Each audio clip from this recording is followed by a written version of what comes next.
Hello दोस्तों, स्वागत है आपका इस नए वीडियो में। चलिए इस वीडियो को स्टार्ट करते हैं। आज हम फ्लिपकार्ट से मंगाए हैं बुक 11th का। ये देखिए, मैंने ये भी मंगाया है, आपको दिखा नहीं सकता हूँ। ये भी मंगाया था, अभी इसको ओपन कर दिया। चलिए मिल के साथ में दिखाता हूँ। ये है ओशो, प्रवचनों पर आधारित जीवन जीने की कला। जिए छलकता हुआ ऊर्जावान जीवन। ये है मैं मृत्यु सिखाता हूँ, ओशो का। देखिए कितनी मोटी है, 300 प्लस पेज है। ये मुझे 300 के अंदर मिली है फ्लिपकार्ट पे, ये दोनों। ये भी मैंने फ्लिपकार्ट से मंगाया है। चलिए इसका अनबॉक्सिंग करते हैं। बुक आ गया दोस्तों, अनबॉक्सिंग करते हैं।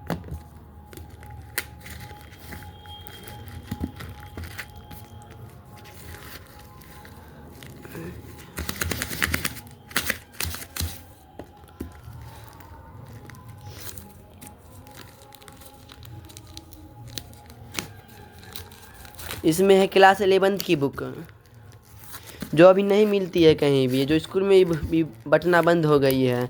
ये प्राचीन भारत, मध्य भारत, आधुनिक भारत का इतिहास। प्राचीन भारत में भारत के प्राचीन इतिहास, सभ्यता, संस्कृति है। और मध्य इतिहास में लड़ाई पीट, यानी राजाओं का इतिहास, यानी राजतंत्र का बहुत बड़ा इतिहास है। मेवाड़, महाराणा प्रताप, इन सब का बहुत इतिहास है। और थर्ड है आधुनिक भारत, जो पूरी भारत का इतिहास है। इस दोस्तों, आपने अगर ये 3 बुक पढ़ लिया तो आप बहुत अच्छे हो जाएंगे भारत के इतिहास में। सब एनसीईआरटी है, ऑफिशियल वेबसाइट पर नहीं मिलेगा। ये मिलेगा आपको फ्लिपकार्ट पर, मिल सकता है ऑफिशियल वेबसाइट पर, लेकिन फ्लिपकार्ट पर एक ही स्टॉक था, वो भी मैंने ले लिया।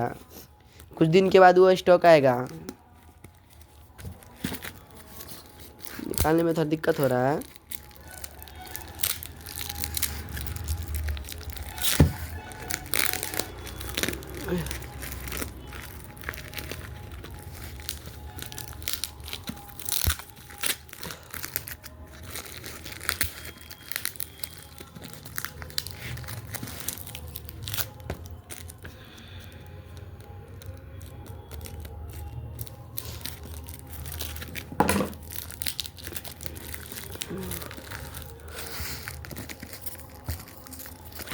निकल गया दोस्तों।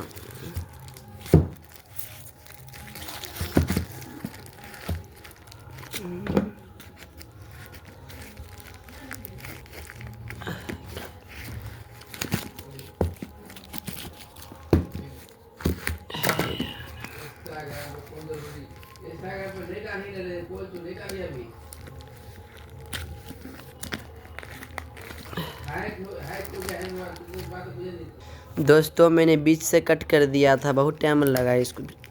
एक हाथ में मोबाइल है, एक हाथ में किताब, इसलिए नहीं हो पा रहा है, नहीं तो तुरंत हो जाता।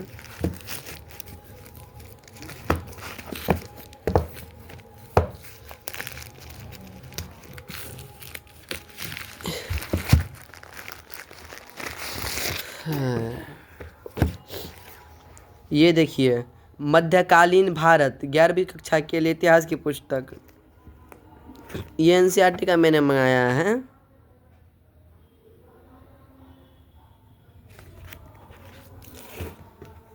एनसीईआरटी की तरह लग रहा है, एनसीईआरटी की तरह लग रहा है कि एनसीईआरटी का नहीं है ये। कक्षा 11th के लिए इतिहास की पाठ्य पुस्तक, प्राचीन भारत। ये देखिए, आधुनिक भारत, कक्षा 12th की पुस्तक।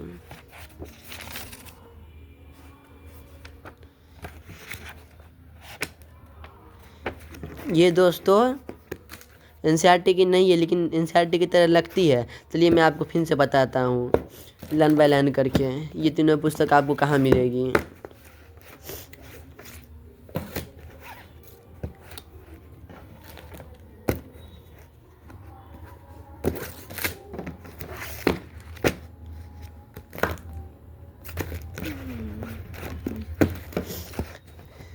ये देखिए, प्राचीन भारत की पुस्तक, इसमें आपको संपूर्ण प्राचीन देख रहे हैं, शिल्पकार, प्राचीन जितना भी शिल्प है, प्राचीन जितना कुछ है वो सब आपको मिलेगा।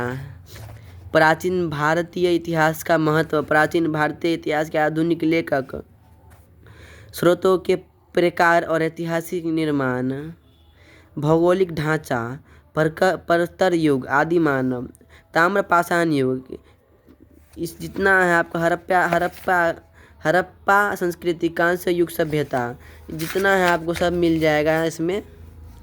प्राचीन भारत में गुप्त साम्राज्य, मौर्य साम्राज्य, देखिए मौर्य युग, मौर्य प्रशासन का महत्व, गुप्त काल जीवन, जितना है सब मिल जाएगा आपको।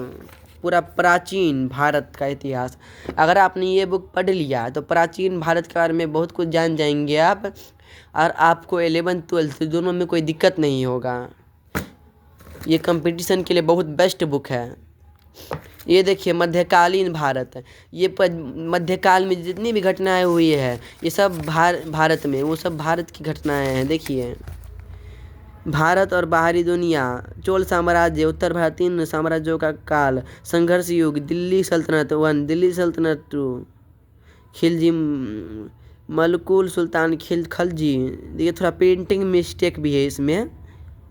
उत्तर साम्राज्य के लिए संघर्ष, भारत में सांस्कृतिक विकास, 13वीं शताब्दी, बहुत कुछ है। पूरा भारत का इतिहास है, कितने राजाओं ने बाहरी आक्रमण करके शासन किया है, कितने अंदर के मूल निवासी से, सब है इनमें। इनका थोड़ा पेपर लग रहा है मुझे न्यूज़पेपर की तरह, बाकी ज्ञान तो है इसमें। इसको आप पढ़ने के बाद मध्यकाल में जितने आप समझ सकेंगे भारत को, ये भारत का अतीत क्या रहा है, ये आधुनिक भारत में जितने भी ब्रिटिश एम्पायर के बाद की घटना, ब्रिटिश एम्पायर की घटना है, ये सब इसमें है। भारत में यूरोपीय प्रवेश, अंग्रेजों की विजय, ब्रिटिश साम्राज्य की आर्थिक नीति और प्रशासनिक ढांचा, ये सब अध्याय 57 का विद्रोह, 58 का विद्रोह, यानी कि ये तीनों अगर आप पढ़ लेंगे, आधुनिक, मध्यकालीन, अपराचीन, तो आपको पूरा भारत का समझ हो जाएगा। जी के सबसे बड़ा कम से कम 5% जी के कैप्चर हो जाएगा आपका हिस्ट्री का इस बुक से। आपको कोई ज़रूरत नहीं पड़ेगी अन्य बुक पढ़ने की। ये बुक पढ़ लेंगे तो आपको कम से कम एक नॉलेज होगा हिस्ट्री का। जो भी लोग PhD कर रहे हैं हिस्ट्री में जो भी लोग PhD कर रहे हैं उनके लिए ये बुक काम आएगी। मैंने तो ऐसे ही लिया है पढ़ने के लिए, 11th में हूँ मैं इसलिए।